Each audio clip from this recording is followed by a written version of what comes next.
मैं कमल चौहान बोल रहा हूँ। मैं एजुकेशन डिपार्टमेंट में हूँ, डायरेक्टरेट में। आज आप धरना प्रदर्शन कर रहे हैं, किन मांगों को लेकर? जी सर, हमारा एक्चुअली धरना प्रदर्शन नहीं है। हमने शांतिपूर्ण तरीके से सीएम साहब से भी मिलना है, डिप्टी सीएम साहब से भी मिलना है, और जो भी मिनिस्टर्स लोग हैं हमने सबसे मिलने के लिए, परमिशन के लिए हमने लेटर दिया हुआ है ऑलरेडी अंदर। तो हमने सब लोगों से इसलिए मिलना है, हमारे साथी जो है लगभग 35,000 से 40,000 के बीच हमारे सारे लोग हैं टोटल।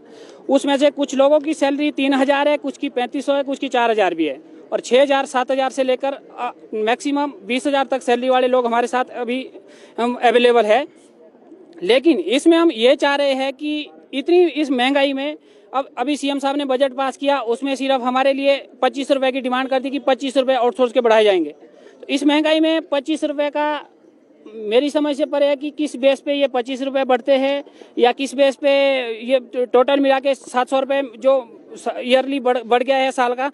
तो इस हिसाब से इस महंगाई में हमारा 700 रुपए से गुजारा होने वाला नहीं है। 10-10 12-12 साल से जो लोग लगे हुए हैं, और दूसरा आउटसोर्स में जो भी लोग हमारे बेचारे साथी हैं, और जो न्यू आएगा वो भी वही उसी 12,000 में वो उसको भी वही 12,000 सैलरी मिलती है। जो ऑलरेडी 10 से 15 साल से लगा है उसको भी वही 12,000 सैलरी मिलती है। सर, इस वजह से हमने मिलना था और सीएम साहब से अपने लिए एक पॉलिसी की डिमांड रखनी है। सर, आपने कहा पहले जो आपकी वेतन में बढ़ोतरी 700 से 800 रुपये होती थी, तो 25 रुपये क्या लग रहा है सरकार का जो है, आप किस तरह देख रहे हैं इस 25 रुपये? नहीं देखो सर, 25 रुपए तो ये ऑलरेडी 25 रुपए दिन के बढ़ते हैं, और टोटल मिला के 750 रुपए मंथ के बन जाते हैं।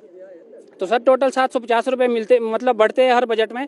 लेकिन हम चाह रहे थे कि कम से कम इतना एट पार हमारी सैलरी इतनी कर दी जाए जिससे कि हम लोग कम से कम अपना फैमिली का गुजारा तो चला सके। सर देखिए सर, आउटसोर्स का जो मुद्दा है सदन में भी गूंजा है जी। काफी विधायकों ने जो है आपका पक्ष रखा है कि जो आउटसोर्स कर्मी है वो सबसे शोषित वर्ग है, और नीति जो है आपके लिए नीति बनाने की मांग की है। क्या लगता है बनेगी नीति? सर देखिए, ऐसे तो सर जब अपोजिशन में सीएम साहब थे, डिप्टी सीएम साहब थे, उन्होंने भी यही बात की थी जब वो अपोजिशन में बैठे थे कि जब हमारी सरकार आएगी हम इनको आउटसोर्स को हम पॉलिसी बनाएंगे, पॉलिसी के अंदर लाएंगे। ये नहीं हो सकता कि एक आउटसोर्स कर्मचारी सारी उम्र आउटसोर्स ही नौकरी करेगा, इसको हम पॉलिसी के अंडर लाएंगे। ये उनका आने वाले अब से पहले का टाइम था जब उन्होंने बोला था कि हम अपनी सरकार में जो है पॉलिसी लाएंगे।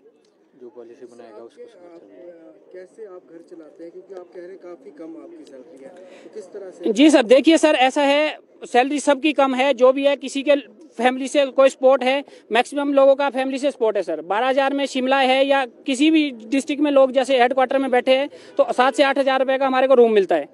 उसके बावजूद बाकी का जो खर्चा है वो हम जो है घर से अभी तक घर से हमारा सपोर्ट चल रहा है। जिस दिन सर घर का सपोर्ट खत्म हो जाएगा उस दिन से हम लोग सड़कों पे आ जाएंगे। सर जी।